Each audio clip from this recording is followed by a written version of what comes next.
Hello. Hello, my beautiful people. Oh, this is perfect setup. I don't know if I should do the glasses or not do the glasses. We shall see.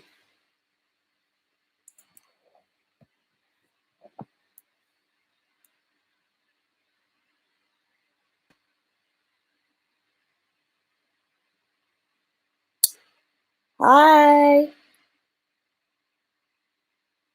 I'm going to let people on my Instagram know that I am live.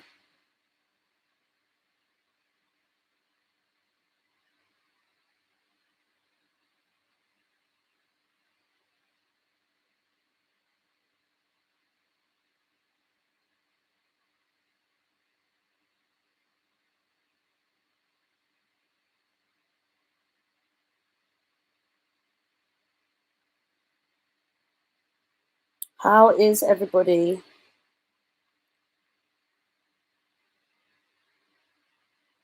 I'm a bit early, but not too early. Just want to give people time to come on.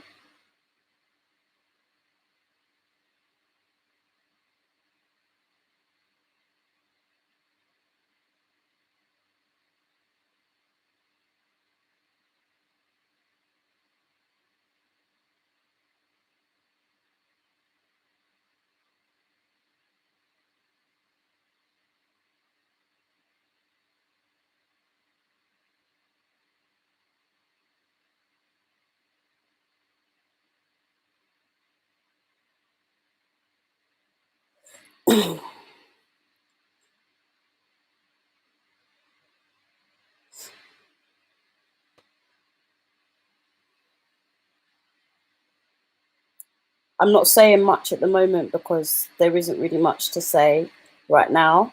Once I see at least like 2 or 3 people on here, I will definitely start talking.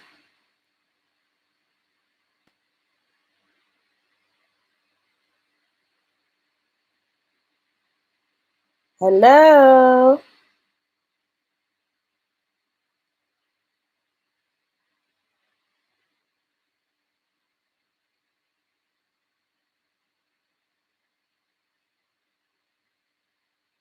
Oh, thanks. I am a bit nervous that people aren't going to come, but at the same time, people can definitely watch this back. So I guess you could just scroll forwards to the good bits when it starts, when it starts getting juicy, because it's just turned 7. Well, it's 1 minute past 7 now. So yeah, right. Let me put this there. There we go. And breathe.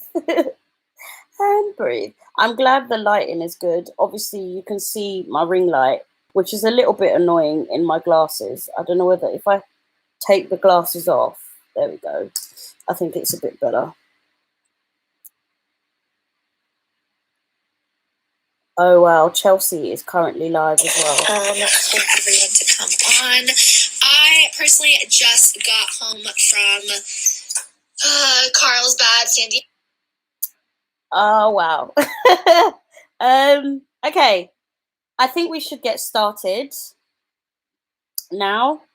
And then whoever comes on. And yeah. Okay. So what's up, you guys? It's your girl Tough Cookie T, also known as Tubby. You already know what it is. Make sure you like, you comment, and you subscribe. I'm here today to basically talk to you on a live, but you can watch this back, about National Wheelchair Day. Now, I did this last year, and it was basically about, you know, kind of, it was more of a motivational speech, to be honest with you, and it wasn't as interactive as this. I don't know how successful this is going to be. I can only try and see how it goes. It's always nerve-wracking because I'm building this YouTube platform from basically nothing. As some of you may know, I have been working with various companies last year, such as MTV and Channel 4 and all of that. So, you know, I've learned a lot through that, but I still have a lot to offer you guys. So in this live, I want you to ask me any questions about being in a wheelchair, even if you yourself are not in a wheelchair, or just about maybe being confident and how to kind of grow as a person, and where I've sort of started and where I am now. Because I feel like with being in a wheelchair, it is quite tough, but there are ways to make yourself a confident woman or man. And there are so many role models now in this day and age that you can look up to, that can really show you what, you know, what it means to be in a wheelchair. And I think one of the things that I want to portray to you guys and let you guys know is that really and truly, I find that people make being in a wheelchair such a big thing when really it's not really that big a deal, at all. In fact, I find that when there are some of my friends, they were in wheelchairs from the beginning of their life, like myself. So, like, from the moment I needed a chair and I couldn't walk, I've been in a chair. Alternatively, hey, Jazzy Poops, and hey, Glenn. So, alternatively, um, there are people who were not born in a wheelchair. They've been walking all their life, and they end up having an accident and happen to be in a wheelchair. And I think that that is something that I didn't really touch up on last year, and I really want to talk about this year, because I've got an influx of messages on my Instagram. If you don't follow me on Instagram, make sure you go and do that.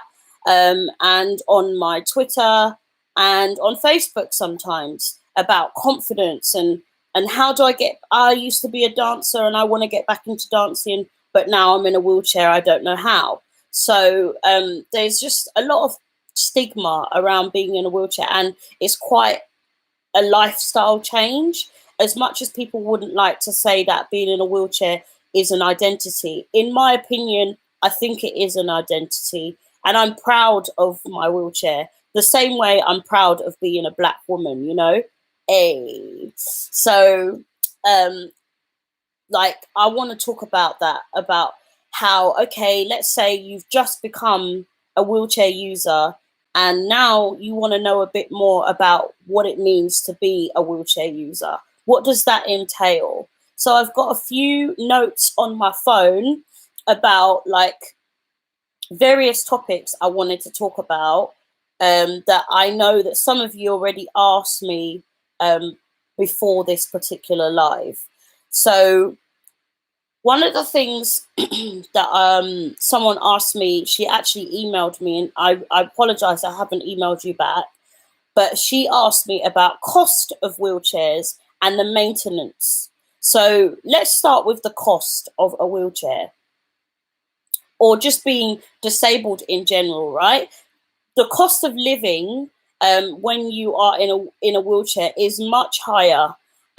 Why? Because most people don't realize that when you are using a wheelchair, you are basically needing it for different needs. You need a wheelchair for different occasions, right? And I'm very blessed to have numerous different wheelchairs. Actually, I have 4. So I have a shower chair, which is right beside me, and obviously it has obviously it goes into the shower. It also is a commode, so I can use the loo with it, and yeah, so it's multifunctional, and I use it in the home mainly. I don't take it outside. It's not suitable for outside, and I will show you what that looks like, possibly in an edit. So when you watch it back, you may be able to see the picture of it. Hopefully, fingers crossed, if I can work out how to do it. This is all new to me. This is my first live on YouTube.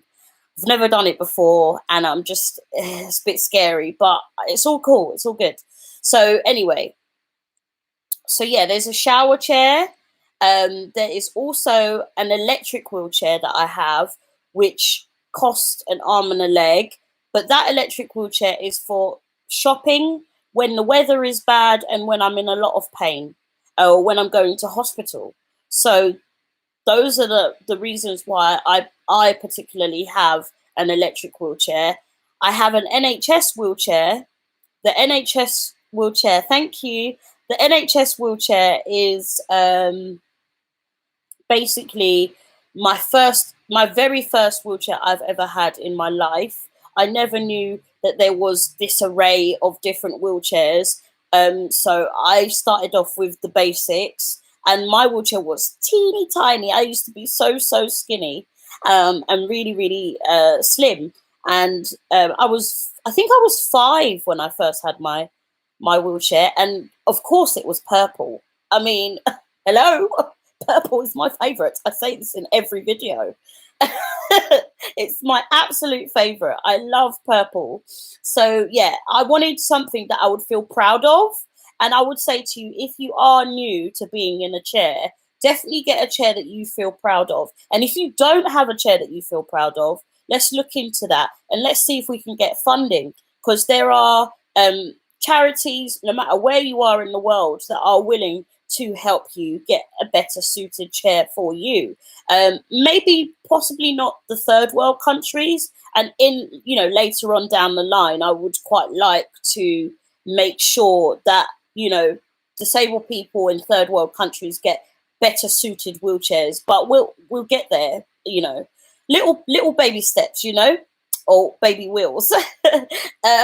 And then finally, my dance chair, which a lot of you have seen me in that chair on my Instagram. It's the one that I show off with the most because it has alloy wheels, which I never even knew that existed until I saw a group of women from America with these particular wheelchairs.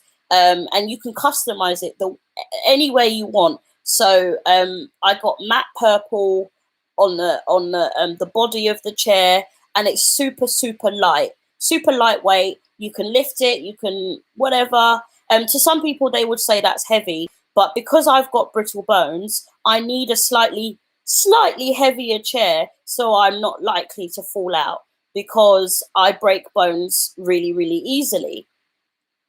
And yeah, so that's it. Those are the four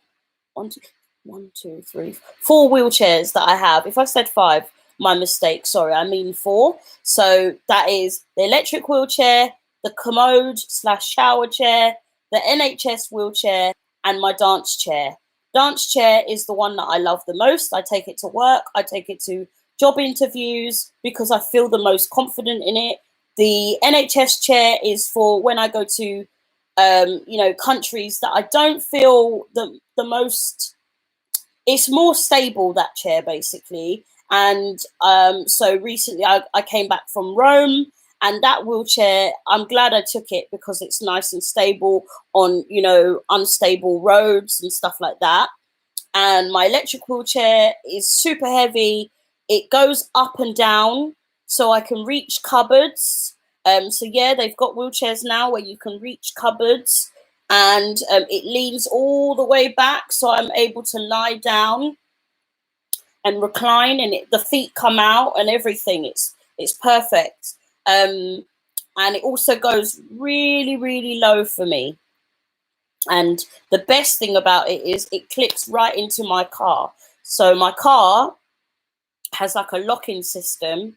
Hi, Nads. It has a lock-in system, and you literally drive into the, so I've got a lift, I go up the lift, go into the car, and it locks into my car, so it won't go anywhere. So, oh wow, Jazzy Pops, or Jazzy Poops, sorry, Jazzy Poops said, my first wheelchair was purple too. That's so cool. I feel like most girls, anyway, that have wheelchairs. They usually start with purple, pink, or just a plain black one. Yeah. Or and after actually my first chair, I think I got red after that, and then I got green. But yeah, I play around with your chairs as well. Yes, so now we're going to move on to costs. I can't believe it's been 15 minutes already. Crazy. Yes, so costs. So the cost of wheelchairs varies.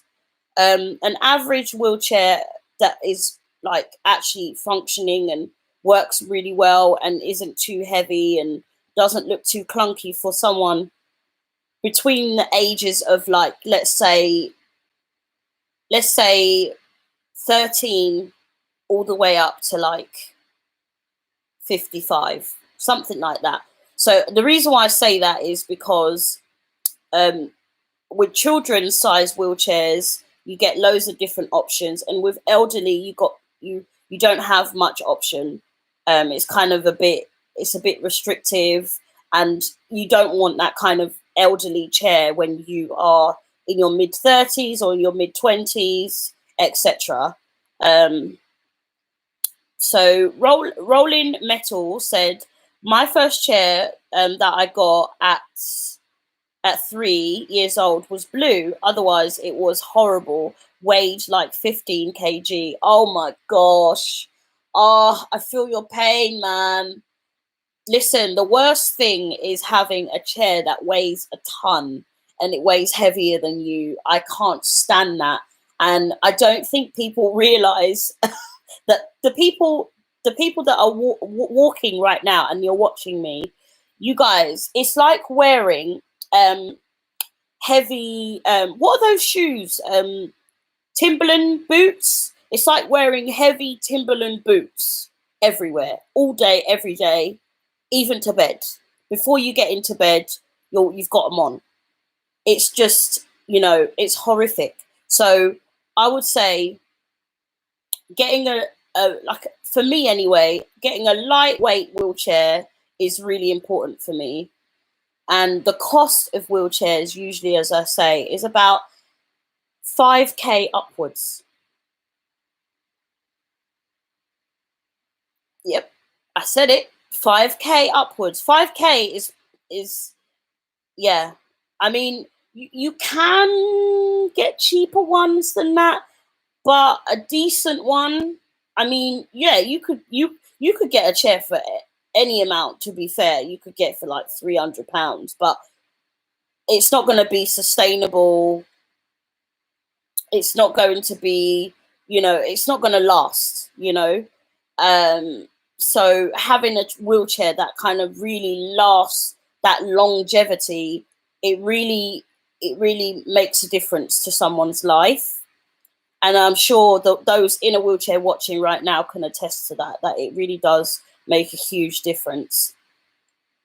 Now, so once you've actually found a way to pay for this wheelchair, now sometimes, of course, in England, if you're in the UK, you have the NHS, which helps you, and they will give you a chair that you can customize to you. They're not very good at customizing electric wheelchairs, which is why I got my electric wheelchair through a charity.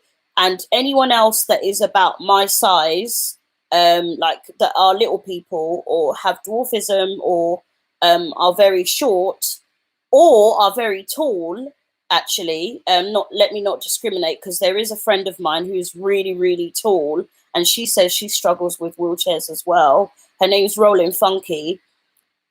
She has her wheelchair customized too. So when you do have a customized chair, obviously more expenses are added on. The cushion, from the cushion to the way the wheels work, to the recliner seat, to the hooks on the back of the wheelchair, they cost money. If you need hooks for shopping, that costs more money. It's just ridiculous. Like, it's never ending. And then once you've actually got someone to help you, and you've paid for that chair, like someone's paid for that chair for you, or you have got it from the NHS, now guess what? You need to maintain that wheelchair, and maintaining it is the hardest part. I struggled with it. One of my wheelchairs is pretty much falling apart. I don't have the money to fix it, and I have to get support to help me. And that support isn't easy to find. Not a lot of people will be willing to help you, which is really tricky because a lot of us live just below the poverty level. We don't get that much money like everyone seems to think. And even if we did, we'd have to spend most of it on our wheelchairs, to fix the wheels or the battery. A battery for my wheelchair cost £100. £100 for one battery. My wheelchair has 2 batteries in it, which means it cost me £200, and the call out fee is £100. So that all in all is what? £300 for a simple battery. It's crazy. Crazy, crazy, crazy. I don't think people realize that the wheelchair might look snazzy and cool, but it costs an arm and a leg. I also have this little robot thing that goes on the back of my wheelchair. That one, to get it fixed, £100. £100. Maybe more because I don't actually know what's wrong with it. So what are we up to now, fellas? £400. That's the estimated rate. It doesn't get any better. So yeah, it's not easy. So that is just a quick one on that. Like, it's not an easy task. I want to finally I want to wrap this up with any questions that you guys have for me. I do have a few other bits written down here. If you have some questions for me, let me read the comments quickly. Rolling Metal says, I'm so glad I'm an adult. I can have a chair. I can easily lift myself. Those cheap ones are the crap ones you find at airports, etc. I completely agree. I just blew a tire broom, €300. Oh my gosh. I feel so sorry for you, bro. Oh my gosh, I'm so sorry. That is so horrible. I wish I could help. I mean, I need to help myself, you know? Hey, Dawn, how are you? Dawn Michelle is on right now, currently. She says, hi, sis. Bugger, I missed the live. It's all right. I'm still going. Let me have a quick water break. Have you got any questions for me, guys? Because this is a Q&A after all. I do have some Q&A questions already ready, just in case you guys were stuck for questions. Just filling this up in a nice big glass, because I'm posh like that, babe. Cheers. Clink, clink, clink.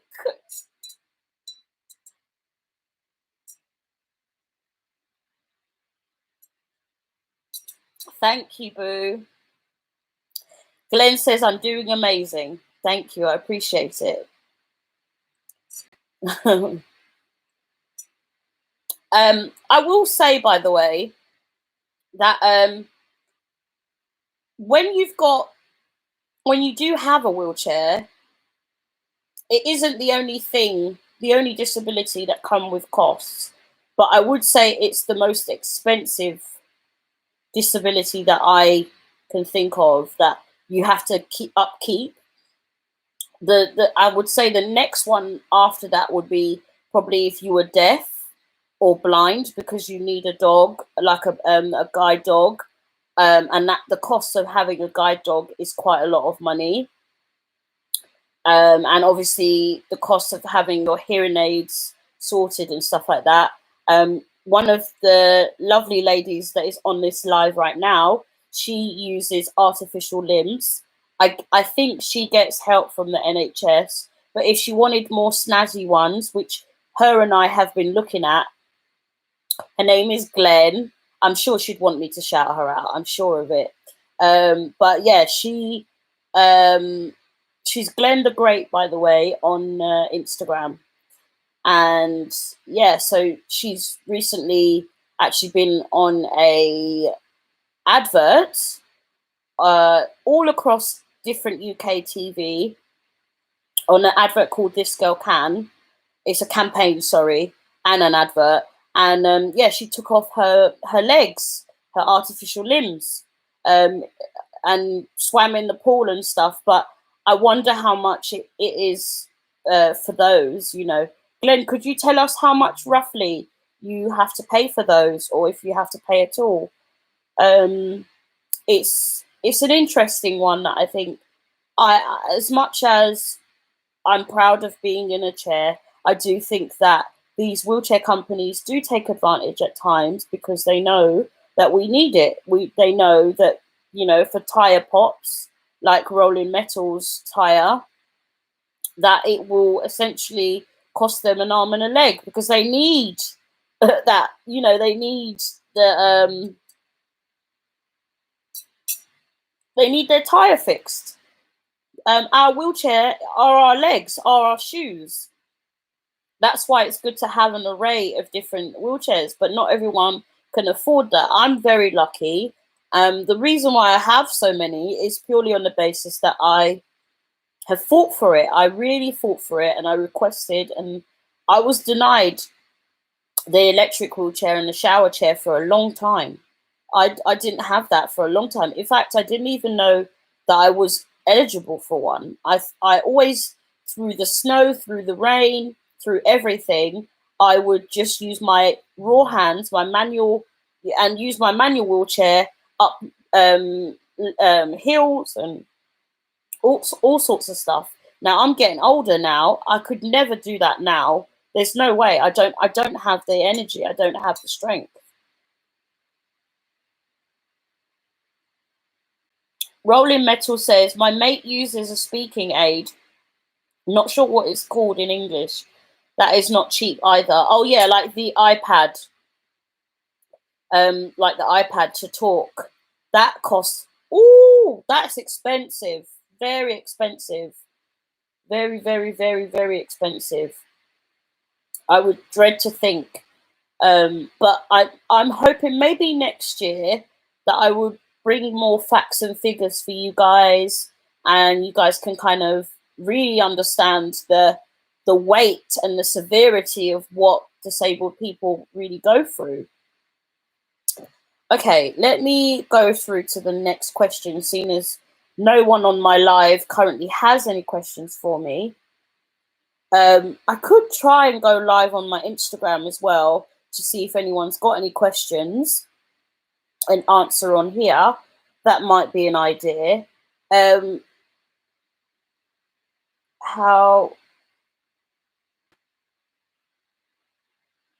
Okay, so someone asked me, how do I make up my moves when I'm dancing?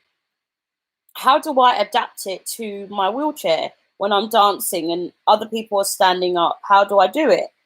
Well, usually I do the warm up with everyone in the class as usual, and then after which I kind of watch what the choreography is. I take a minute and kind of imagine, oh, okay, no worries. I take a minute and I sort of try to imagine what it would look like on some, like, I don't know how to explain it, but I kind of imagine what it would look like if the teacher was sitting down. So, and then after I've done that, I then kind of move it to my own flavor of my body as well. So once I've done the move, let's say they did a turn and they kicked with their legs, yeah? So I would go turn, kick, kick. So I just do it with my hands. Turn, kick, kick. Or I would use my head, kick, kick, you know? So I'd literally just try and use my arms as my legs if I can't do something. And that's what a lot of us do. I don't know whether you guys have heard of the Rolettes, the Rolettes LA, but they do that. A lot of them can't move their legs at all, so they're quadriplegic and paraplegic. So, which means that they are paralyzed either from the neck down or from the I think it's from the neck down or from the torso, hips down. Excuse me. But either way, it means that they can't move their lower half as well. So usually they just do arm movements, you know, and you can still. One thing that I would say is a good tip is your facial expressions. Also, this could apply to you if even if you are and if you have any other type of disability that's physical, or you have any ailments like a sore arm or a sore leg or whatever, right? So the tip that I'm going to give you is the best thing to do is your facial expressions. If your facial expressions show that you basically are showing attitude, it kind of gives more vim or more I can explain, like more sauce, more flavor to that movement. So if I'm just, that looks dead, right? That looks so boring. If I now go, what did I change? My smile and a little bit of a wiggle. Now, if I did a really big facial expression, like that gives a whole nother move. Or even if you can't move your body, and you are a quad, then you can just go, you know. So it's about facial expressions, and yeah, just look at my eyebrows, just up and down and up and down. You know, you just got to give attitude, really. that's what I do, especially if I'm tired.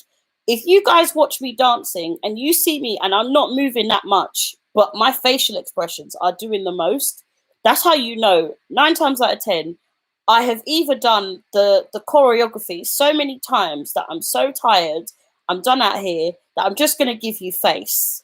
That means I'm knackered. I can't move my wheelchair any longer. I think what I might do actually, so I'm thinking to do a piece of choreography that Chelsea Hill has done on my page. I've already asked for her permission before, I just haven't got round to it. So when I do it, I will explain how I kind of move my wheelchair afterwards, so that anyone else that wants to do it can copy me. And even if you're standing up, you can do it. Go ahead, try it out with me. That would be so cool. Dawn says, my sis Toby is such an amazing person. Oh, thank you. Oh, Nad, someone's saying hi. I want to learn Caribbean dance. Do you know how to adapt them? Yes. So one of my friends, she did one actually in her wheelchair. Again, Caribbean dance is very much, if you can move your chest like that, it's not really your hips, but your chest. I'm not really moving my hips at all. Look. I'm just moving my chest, yeah? If I was moving my hips, it'd be like that. That's a completely different move, yeah? But you can still give the same vim. You can still give that same vim, yeah? And a lot of Jamaican or Caribbean moves, Trinidadian, whatever, a lot of them are, you know, shoulders and stuff anyway. So, I mean, most times you can still give shoulder, give shoulder, you know? Very simple moves. And again, look at my face. I can't help it. I'm moving my face because that's generally how you get into the groove. You know, that's a lot about what Caribbean moves are. It's just like, you know. So simple moves that you can try out are just when you watch the dancers, watch their top half. Watch their top half. If they're doing something with their hands, copy with their hands. Yeah. Don't watch your legs. Just leave the legs to the sides. Just do the body for now. And then once you get more used to it, then okay, fine, you can start moving your wheelchair. Because I find moving your wheelchair and moving your body, it's tiring, man. It's tiring. It's very, very tiring. So, but for now, I would just suggest to you, Rolling Metal, is give body, yeah, and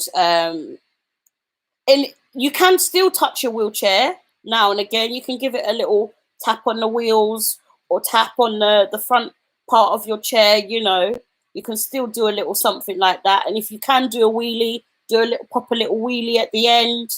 Always give something to that dance once you're finished, because it don't matter whether it's Caribbean, salsa, whatnot. They love a wheelie. I don't know. People love a good wheelie, or like I can't, is it a bunny hop? If you can do a bunny hop, then do a bunny hop. I used to be able to do it. I'm getting old now, so I can't do it. I'm not even going to attempt it. I'll break a bone. So it's a no. Okay. Nads has a question. She says, I have a question. Is British transport improved for wheelchair users? Mm, mm. Has improved? I wouldn't say a great deal. No. The most they've done is made one or two more stations accessible, but I find what the problem is, right? When they make things accessible, they don't actually ask people with the disability how it is for them. Or maybe they do, and I don't know.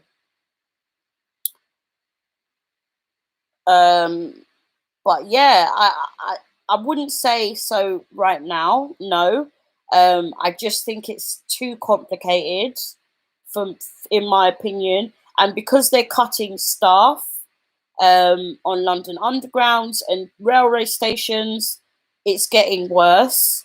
Um, and recently, actually, there was a debate on Good Morning Britain about the spaces on the actual, what's it called? Oh God, spaces on the buses, whether buggies or wheelchairs have priority. And more often than not, whenever I've used the bus, they ask me to ask the people with their buggy to move. The bus driver will often tell me, "Oh, you do it." So it can be very frustrating, and I just find their etiquette isn't that great. Sometimes they leave the bus dock, and don't actually check if the ramp works, or that bus has been going all day and the ramp doesn't work. It's just silly. So I, I would say no, and that is the reason why now I drive in London.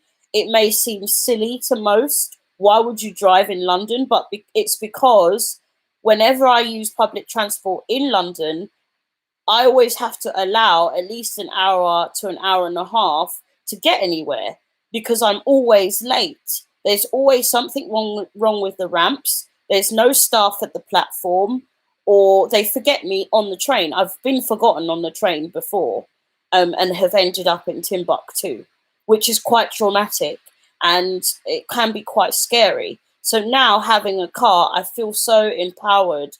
I feel so like I feel like a woman, and I don't feel like a child. that's a nuisance to society. There's been times where I've actually had to pull the emergency pull cord on the train just because I will end up outside of London, So I wouldn't say it's where it needs to be compared to a lot of other countries, especially when I've spoken to my other friends. They've said that other countries are doing a way better job than here. The only good thing I would say is obviously I live right by a station that happens to be accessible and is generally on a line where I can get most of what I need. But once I go out of that realm, it's a headache. It's an absolute headache.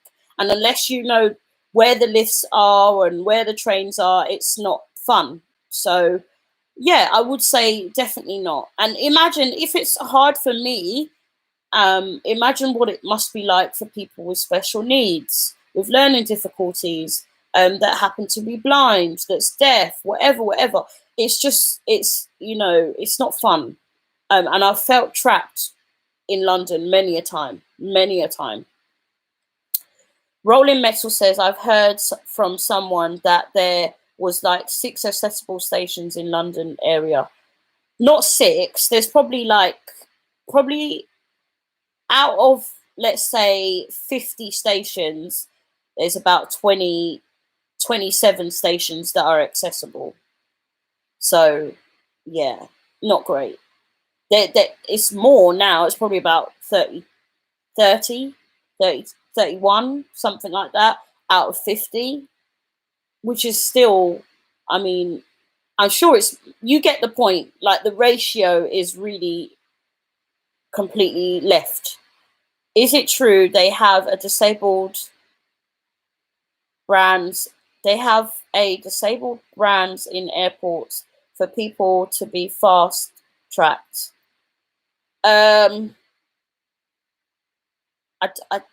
Bands even. I read it wrong. My bad. Disabled bands. Not really. What you do when you get to the airport, if you watch my LA vlog, I tried to show it as best as I could.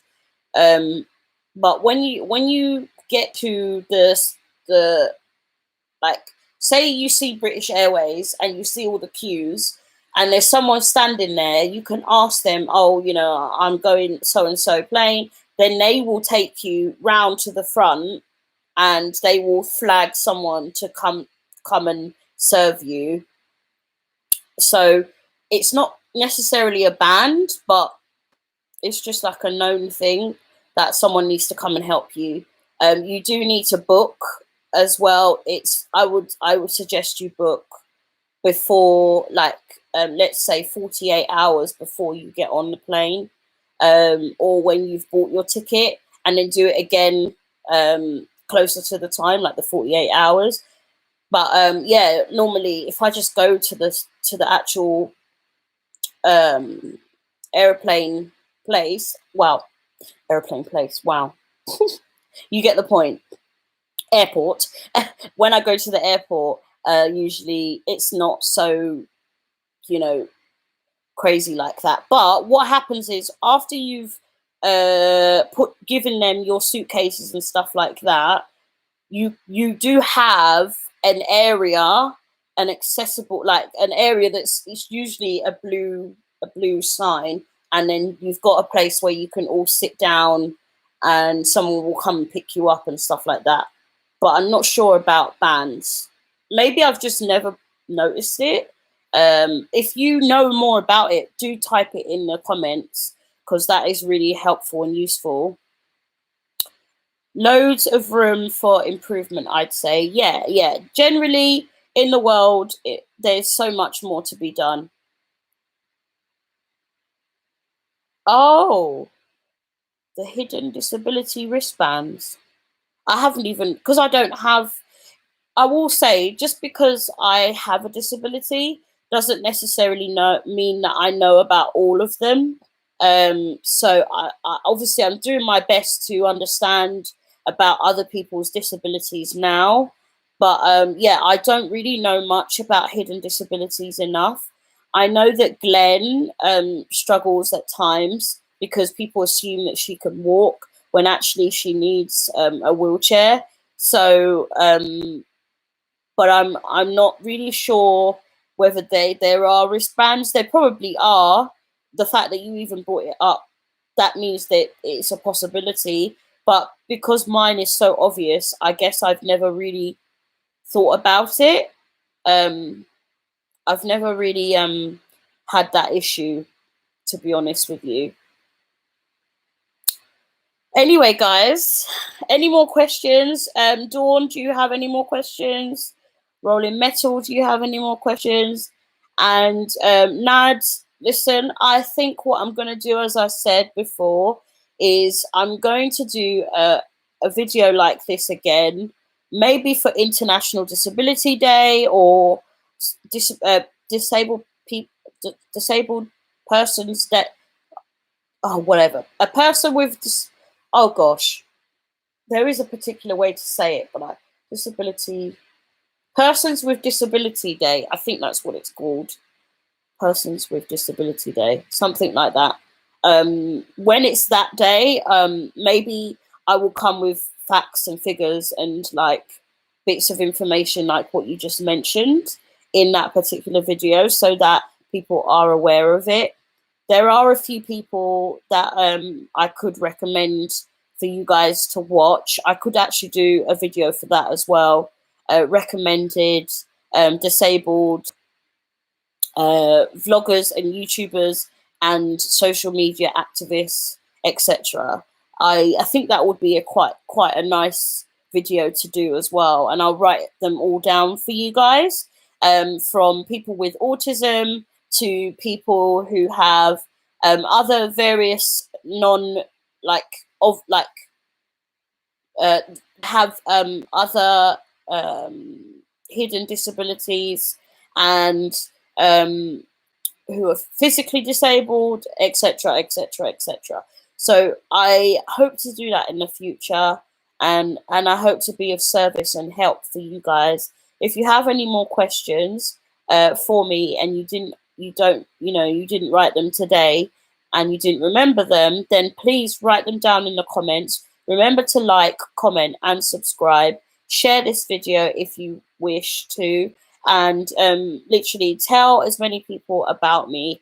The more exposure I have, the better it is, because then I can reach more people, and these large corporations will have to start taking notice of us a bit more. So yeah, so I'm going to read the last bits of the comments now.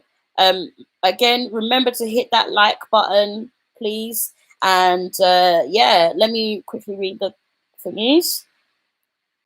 I feel like all these resources for disabled people are still hidden. Yes, 100%. And then ask Clara about the custom chairs. What do you want me to ask? She's got a blog, and she has like all the information about her wheelchair on her blog. So if you go on her Instagram and you go to her bio, then you'll get a link to her blog, and you'll see her custom wheelchair is called Sunrise. I think it's a Sunrise wheelchair. I'm not 100% sure, but it talks all about that there. And then obviously, if you've got any other questions for her, then yeah, I will be happy to pass them on. And you're aware of my, I will still get no support. Oh. The thing is, though, there are laws, and there are law services that are there to protect disabled people, regardless of whether you've gone years and years without support. So where there is a will, there is a way. I would say never, ever give up, because at the end of the day, eventually your situation will no longer be in your hands. It will be in that person's hands, and they will have to be independent at some point. So you need to make sure that it's there for them, regardless of whether you're tired of doing it over and over. They have to do something about it.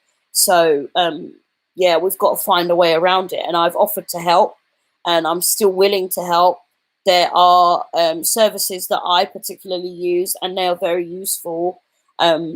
Maybe look into them first, and then if to no avail, then okay, fine, we can come to that conclusion. But until then, I would suggest that we sort of look into other realms where we can get support and help. And the last thing we could do is possibly even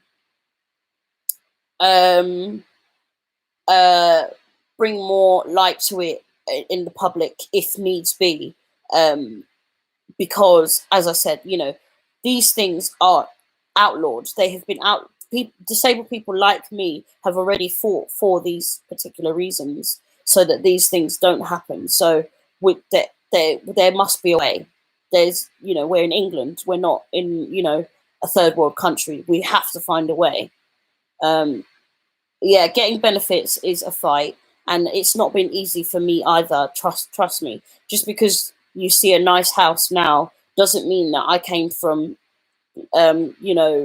a really nice background. I really had to struggle by myself, and maybe one day I would like to make a movie about how bad it truly was before I even could get a simple sofa and a bed. Do you know what I mean? Like, the fact that I had to even fight for that, even though it's quite clear that I have a disability, is shocking.